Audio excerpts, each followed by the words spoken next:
Hello દોસ્તો, આજે મારી પાસે નવી 4 Pro ડ્રોન આવ્યું છે. એની અંદર વાત કરું તો પ્રોબ્લેમ એવો છે કે બેટરી ઇન્સ્ટોલેશન એરર આવે છે. જો તમે જોઈ શકો છો કે બેટરી ઇન્સ્ટોલેશન એરર છે.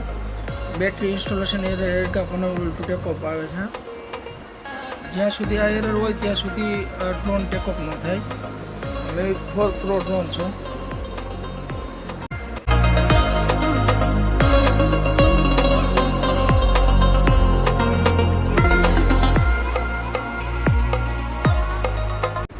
દોસ્તો જોઈ શકો છો કે ફાઇનલ રિપેર થઈ ગયું છે, નોર્મલ કન્ડિશનમાં આવી ગયું, એરર હટી ગઈ છે અને જો ડ્રોન સ્ટાર્ટ પણ થશે.